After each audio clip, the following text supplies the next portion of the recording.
हमारे साथ यहाँ मौजूद हैं मिस्टर एस राठौर, जो रियल एस्टेट से जुड़े हुए हैं और काफ़ी टाइम से इस फील्ड में काम कर रहे हैं और ओमिक्स से भी जुड़े हुए हैं। तो आज हम इनसे जानेंगे रियल एस्टेट सेक्टर के बारे में और साथ ही इनके पर्सनल विजन के बारे में भी कि क्यों रियल एस्टेट में आए हैं और आगे रियल एस्टेट के में युवाओं के लिए क्या भविष्य है, इस बारे में भी हम सर से बात करेंगे। बहुत स्वागत है आपका।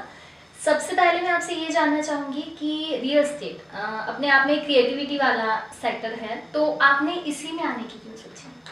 देखिए, इस पे आने का सबसे बड़ा एक रीज़न है कि एक घर होता है, हर इंसान का सपना होता है जी। और मैंने ये सोचा कि हर इंसान का सपना पूरा करूँ। और जब हम किसी का सपना पूरा करते हैं और जब उसके चेहरे पे जब खुशी होती है जी। तो वो खुशी देख करके मेरे मन को बहुत संतुष्टि मिलती है। ये एक सबसे बड़ा रीज़न है रियल सेक्टर में आने का। अब तक का आपका सबसे फेवरेट सेलिंग एक्सपीरियंस कौन सा रहा है जो आपके लिए काफ़ी खास है? मैं जब रियल सेक्टर में नया नया आया था उस समय EWS के जो छोटे छोटे फ्लैट हुआ करते हैं, जो आज भी नॉर्म्स में आते हैं, बहुत तो गरीब तबकों के लोगों के लिए मैंने फ्लैट के लिए काम शुरू किया था। और लाइक कुछ 4-4 लाख रुपए के फ्लैट हुआ करते थे हमारे ओमैक्स वन के अंदर। जब उन लोगों के लिए मैंने काम किया, काम करने के बाद में जैसे कि लाइक एक ऑटो वाला, एक सब्जी वाला और बहुत छोटे छोटे लोग, जब उनको मैंने वो घर दिलाया और दिलाने के बाद में उन लोगों ने मुझे जस्ट लाइक भगवान जैसा मुझे ट्रीट करना शुरू किया।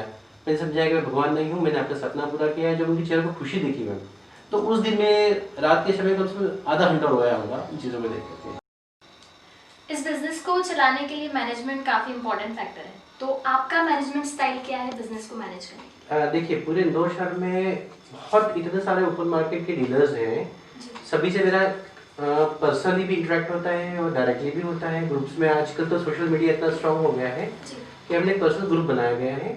सबको मैं अट्रैक्ट करता हूँ कि ये सब स्कीम चलती रहती हैं। जैसे मान लीजिए जाए कोई भी इंदौर के क्षेत्र पकड़ लें 4 कोनों में, तो हज़ारों डीलर्स हैं जो जोड़ के काम करना चाहते हैं ओमैक्स के साथ में। मैंने पर्सनल जाकर के हर लोगों से मिलना, पर्सनल जाकर के भाई ऐसे ऐसा स्कीम्स हैं, तो ऐसे करते करते मेरा मैनेजमेंट इतना स्ट्रांग हो गया कि सारे काम फ़ोन पे हो जाता है।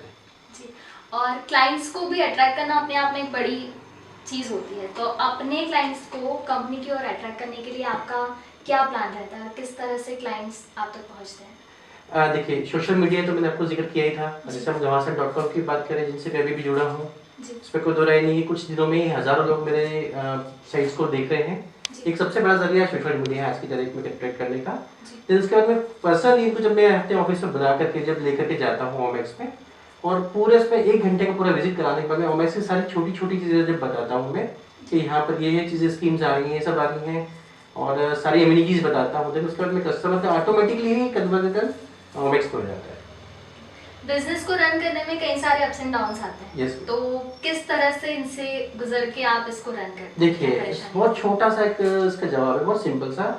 समय के साथ जो चीज़ें सामने आती हैं उसको ऑटोमेटिकली, जब हमारे साथ में समस्या आती है तो उसका हल ऑटोमेटिकली उस समय मिल जाता है। तो ऐसे हम ये पर्टिकुलर नहीं बोल सकते। जैसे हम कोविड की बात करें, अनएक्सपेक्टेड था जो आया, अब धीरे धीरे करते करते हम उसको समझ लेते हैं। आप मास्क लगा रखा है मैंने आपके सामने, तो वो समय के साथ जो समस्या आती है तो हल उसका उसी टाइम निकलता है। कोविड की बात की है तो कोविड ने सारे सेक्टर्स को बहुत बुरी तरीके से अफेक्ट किया है और रियल एस्टेट भी उसी में से एक है। तो आपके हिसाब से रियल एस्टेट में कितने लोगों को किस हद तक नुकसान हुआ होगा और कितने लोगों की नौकरियां उनके हाथ से निकल गई? नौकरियां एक बहुत बड़ा एक कारण है नौकरी जाने का, कि जब कंपनी अर्न नहीं करती है तो जाहिर सी बात है कि रिसेशन के टाइम समझते हुए कंपनी सबको हटा रही है। ये एक बहुत बड़ा ड्रॉबैक हुआ है। पर रियल एस्टेट में उल्टा हुआ है। रियल एस्टेट में बूम आया है। बूम आने का सबसे बड़ा कारण क्या हुआ कि एक आम आदमी को लगने लग गया कि अब जो मेरे पास में पैसा है, उस पैसे का मैं यूटिलाइजेशन क्या करूँ। प्लस बैंकों ने आज की तारीख में बहुत अच्छी स्कीम्स निकाली है लोन को लेकर के, कि भाई लोन की रेट ऑफ इंटरेस्ट भी डाउन किया है, और गवर्नमेंट की सब्सिडीज़ के कारण बहुत सारे ऐसे हुए जिससे कि रियल एस्टेट को उठाया है ऊपर। हम जैसे ओमैक्स की बात करें तो ओमैक्स अभी बाईपास पे है।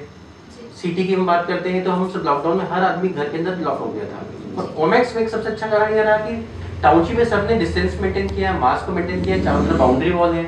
तो उस बाउंड्री वॉल होने के कारण हमारा जो कोविड स्टेटेड हमारा ओमैक्स में कोई केस नहीं आया, और सभी ने इसको बहुत एंजॉय भी किया। इनफैक्ट हमारा ओमैक्स में तो ऐसा था कि सबको लगा कि हॉलीडेज है, हालांकि डर का माहौल सबके इसमें था, पर उस पर सभी जो सिटी के जो बंदे हैं या जो भी फैमिलीज हैं अब धीरे धीरे करते करते बाईपास पे कन्वर्ट हो रही है, और बाईपास में कन्वर्ट होने का कारण ये होता है कि एक तो सिक्योरिटी पर्पस होता है, चारों तरफ बाउंड्री है, बाउंड्री के अलावा सब डिस्टेंस है, और जाहिर सी बात है जितना जहाँ भीड़ होगा तो वहाँ पे कोविड का खतरा ज़्यादा बढ़ेगा। और टाउनशिप में तो आप देखते हैं मैम कि सब डिस्टेंस पे मतलब चीज़ें मेंटेन की जाती हैं, तो उसमें रियल सेक्टर हमारा तो बिल्कुल बड़ा है। और बाईपास तो नो डाउट, और बाईपास में जब नाम आता है तो ओमेक्स सबसे पहला नाम आता है। ओमेक्स ने डेफिनेटली अच्छा काम किया है, और जिस हिसाब से उन्होंने अपना कंस्ट्रक्शन है वहाँ के रहवासियों के लिए कोविड रिलेटेड वो काफ़ी अच्छा रहा है। लेकिन जो न्यू कमर्स हैं जिन्होंने अपना स्टार्टअप किया है, या एंटरप्रेन्योर्स बोल सकते हैं उन्हें, जो अभी आए हैं, फिलहाल ही आए हैं इस सेक्टर में, और कोविड की वजह से थोड़ा बहुत उनका ऊंचा नीचा कहीं ना कहीं हुआ है, तो उनके लिए आप क्या सजेस्ट करना चाहेंगे कि उन्हें अपना बिजनेस कैसे बढ़ाना चाहिए? सबसे बढ़िया तरीका है आज की तारीख में सोशल मीडिया।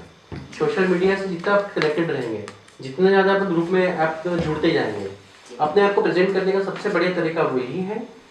न्यू कमर्स को बस मैं एक ही सजेशन देना चाहूँगा कि जब शुरुआत में किसी भी चीज़ में हम काम करते हैं या किसी भी सेक्टर में जब जाते हैं तो शुरुआत में निराशा ही हाथ लगती है।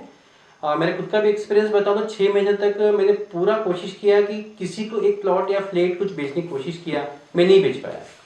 निराशा मेरे हाथ में लगी, पर मैंने हमेशा निराशा के सामने आशा को जिंदा रखा, और धीरे धीरे करते करते आज मुझे खुद को भी याद नहीं है कि मैंने कितने परिवार का सपना पूरा कर दिया है। मैंने आई थिंक 150-200 लोगों का सपना पूरा किया है मैंने ओमेक्स के अंदर, और कंटिन्यूएशन चल रहा है, मतलब गिनती तो फिंगर पे खत्म हो चुकी है मेरे। पर न्यू कमर्स से एक ही चीज़ बोलना चाहूँगा मैम कि निराश कभी नहीं हो। शुरुआत में कोई भी चीज़ करते हैं तो उसमें बाकायदा शुरुआत में निराशा ही हाथ लगती है।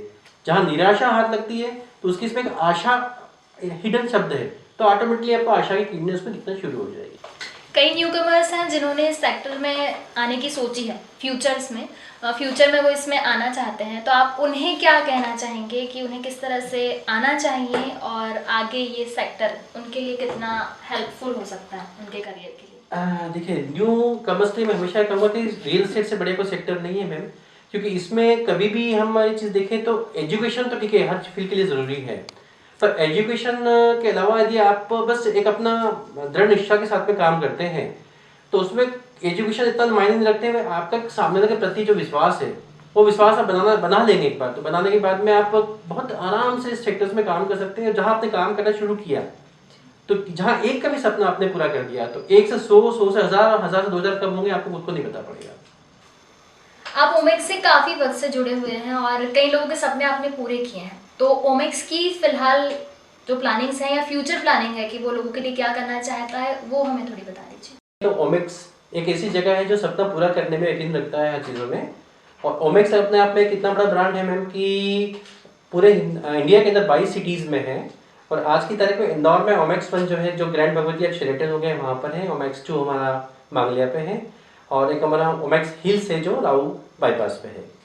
अब रही बात, ओमेक्स हमेशा हर कैटेगरी को लेकर के बात करता है। जैसे मान लीजिए कि शुरुआत में जब हमने लॉन्चिंग किया था 3000 स्क्वायर फीट प्लॉट से किया, फिर 4000 किया, फिर बाद में हमें लगा कि जो मिडिल तबके के लोग हैं तो उनके लिए आज की तारीख में हमने 800 स्क्वायर फीट का भी लॉन्चिंग किया है, 1000 स्क्वायर फीट का भी लॉन्च किया है, ताकि हर आदमी का सपना पूरा हो। ऐसा हमारा सोचना नहीं है कि एक बहुत ज़्यादा पैसे वाला या बहुत कम पैसे वाला, हर आदमी का जीवन जो है एक सुखमय जगह पर, और एक बिल्कुल सिक्योरिटी से लेकर के और हर एम्यूनिटी से लेकर के उसकी सारी चीज़ें पूरी हो। और ओमेक्स से बेस्ट तो जहाँ बाईपास आता है तो वहाँ ओमेक्स है, और ओमेक्स मतलब बाईपास है।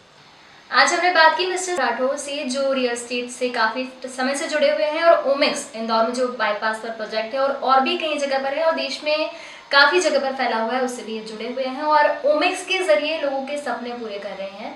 तो अगर आप भी कहीं इन्वेस्ट करना चाहते हैं या आपको अपने लिए घर चाहिए, कम बजट में हो या ज़्यादा बजट में हो, तो आप ओमेक्स से और सर से संपर्क कर सकते हैं और वो ज़रूर आपके लिए हेल्पफुल होगा। सारी जानकारी के लिए बहुत धन्यवाद। नमस्कार। नमस्कार। Subscribe our channel and press the bell icon for more updates.